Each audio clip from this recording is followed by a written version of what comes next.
5 देखिए, देखिए यहाँ फॉर्मूला यही रखे हैं इसलिए क्योंकि ये हर बार क्वेश्चंस में यूज होगा, इसलिए वही फॉर्मूला हम लोग यहाँ लिख दिए हैं। ठीक है, तो क्वेश्चन देखिए, ये हर एक बार आपको लिखना होगा इसलिए हम एक ही बार यहाँ लिख दिए हैं। ठीक, दो सिक्के को एक साथ उछालने पर निम्नलिखित पाने है ना, निम्नलिखित पाने की प्रायिकता ज्ञात करें। यानी कि ये 3-4 क्वेश्चन दिए गए हैं, इसकी प्रायिकता क्या होगी ये आपको ज्ञात करनी है, इन सब की प्रायिकता। तो पहले चीज की, जब दो सिक्कों को एक साथ उछालेंगे तो आपका आएगा हेड हेड, यानी दोनों सिक्के पे हेड आ सकता है, या एक पे हेड आएगा एक पे टेल, या एक पे टेल आ जाएगा एक पे हेड आएगा, या दोनों पर टेल आएगा। ठीक है, यही ना आपकी कुल संभावित घटनाएं होंगी। तो यहाँ जो टोटल संभावनाएं हैं ये सैंपल स्पेस हो गई ये।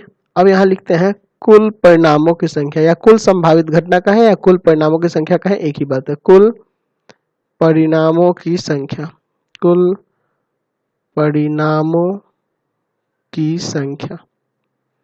ठीक है, तो कुल परिणाम कितने हैं इसकी संख्या यहाँ देख लीजिए, तो ऊपर 4 परिणाम आ रहा है ना आपके, 1 2 3 4। ठीक, अब देखिए फॉर्मूला तो आपका हो गया।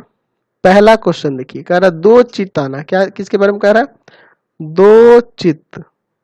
तो दो चित्त, यहाँ पे हम लोग इसको मान लेते हैं P(E1), ये जो चित्त आने की घटना है उसको E1 मान लेते हैं। तो P(E1) बराबर, तो दो चित्त कहाँ है, तो दो गो हेड यही ना है, यही ना है दो गो हेड, इसमें तो एक ही गो है, इसमें एक गो है, तो यही होगा 1 और बटा में कुल परिणाम यानी 4, है ना। ई के अनुकूल परिणामों की संख्या, यानी E1 क्या है, तो दो चित्त है, तो चित्त आपका कितना बार आया है, तो एक बार आया है, दो गो चित्त तो 1 और बाई कुल परिणाम, तो कुल परिणाम आपके 4 है, तो 1/4 हो गया। दूसरा क्वेश्चन है, ठीक ठीक एक चित्त, ठीक एक चित्त आना चाहिए। तो एगो चित्त देखिए, तो एक चित्त इसमें कहाँ है, या तो यहाँ है या तो यहाँ है, दो जगह है ना। तो इसका Pe2 बराबर हो जाएगा, Pe2 बराबर 2 बट्टा कुल परिणामों की संख्या 4, 1/2 आ गया।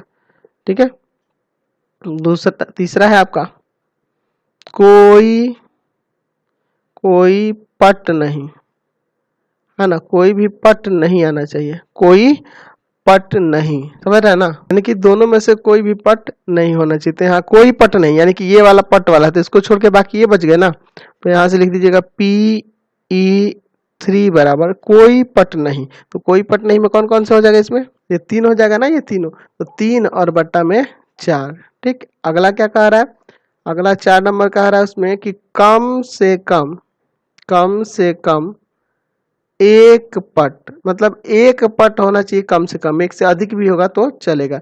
तो एक पट इसमें भी है, एक पट इसमें भी है, और यहाँ दोनों पट है। ठीक है, तो एक कम से कम, यानी कि कम से कम एक बार होना चाहिए, एक से अधिक हो भी तो भी चलेगा, यानी ये तीनों।